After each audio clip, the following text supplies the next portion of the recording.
If you're planning to retire in your 50s, this video is for you. There are two ways to access your retirement money early without paying a 10% penalty fee. It's the rule of 55 and the 72T. Today, I'm breaking down exactly how both work, where people go wrong, and why we didn't use either one. Here's what most people don't realize until it's too late.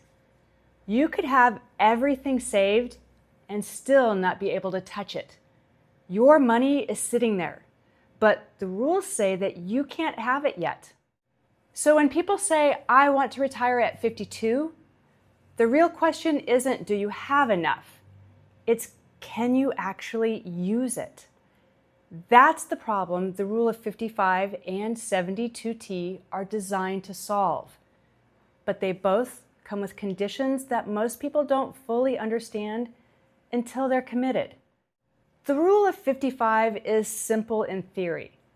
If you leave your job in the year that you turn 55 or later, you can withdraw from that employer's 401k without a 10% penalty. That's the rule. But this is where most plans quietly start to fall apart. There are three conditions that catch people off guard. First, the timing is exact. You can't retire at 54 and assume that it kicks in next year. You have to separate from your employer in the calendar year that you turn 55 or later. Not before, not close enough, but that specific year. Second, it only applies to your current employer's 401k, not old plans from previous jobs, not your IRA. Only the plan tied to the job that you're leaving. And third, this is the one that most people miss. Your plan has to allow flexible withdrawals. Now, the IRS says the rules are legal, but your plan document decides the terms. Some plans only allow a lump sum withdrawal. Others have severely limited options. So you need to read your plan documents before you start to build a strategy around this. Now, here's the mistake that costs people the most. They leave their job and then they roll everything into an IRA because you have more control and more options. This sounds like the right move. But the second that money leaves your 401k and lands in an IRA, that rule of 55 is gone. Now you've lost that exception, and now your money is locked until 59 and a half. So when does this actually work? If you're retiring in your mid to late 50s, your money is still sitting in your current employer's plan, and your plan allows flexible withdrawals. This can act as a bridge with no penalty and no complicated math.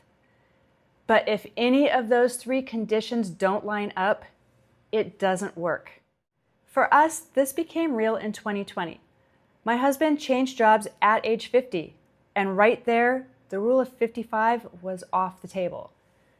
To use it, he would have had to stay at the new employer until age 55, leave in that exact year, and keep the money sitting in that plan. Now, the 72T, also called the Substantially Equal Periodic Payments, or SEPP, works differently. This one doesn't care when you left your job or how old you are when you did. It applies to IRAs and 401ks regardless. The deal is you agree to take fixed IRA calculated withdrawals on a strict schedule. In exchange, you skip that 10% penalty. Here's how it works.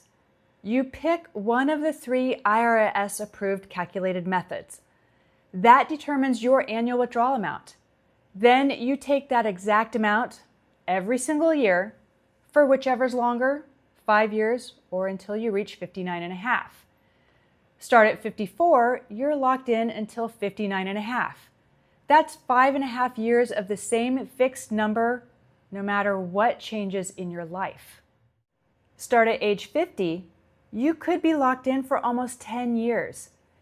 And this is where most people underestimate the risk. If you miss a payment, if you change the amount or you stop early for any reason, the IRS goes back to the very beginning.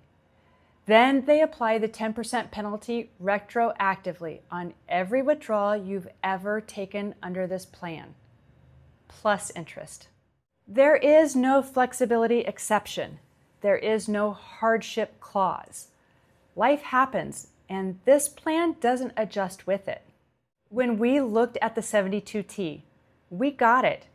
We just didn't want it. Because life changes, expenses change, and markets move. And locking ourselves into a fixed withdrawal number for the better part of a decade, with zero room to adjust, that wasn't a risk that we were willing to take. For some people, that structure actually helps.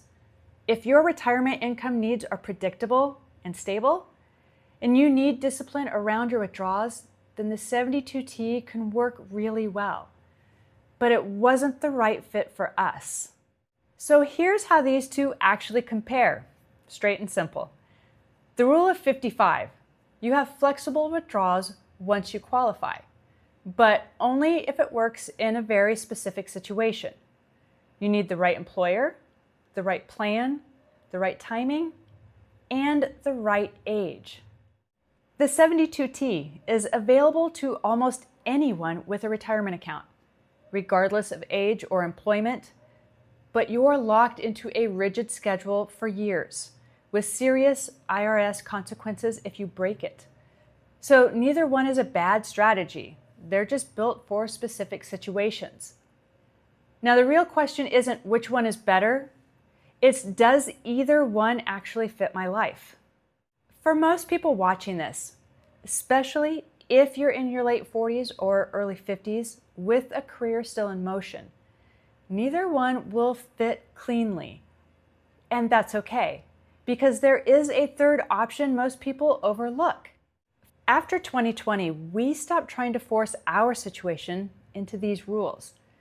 Instead, we built a way to access our money without asking permission from these rules. No IRS schedules, no employer timeline, and no locked-in commitment. That's what I'll be covering in a future video. Now, if you're in your 40s and early 50s and the access problem is what's holding your plan back, that video is the one that you need to watch. So don't forget to subscribe so you don't miss it. Before you go, remember that everyone's situation is different. There is no one-size-fits-all answer. So let me know in the comments below. Are you thinking about the rule of 55, the 72T, or are you still unsure about what you need to do? I do read and respond to every single one. Thanks for watching, and I'll see you in the next video.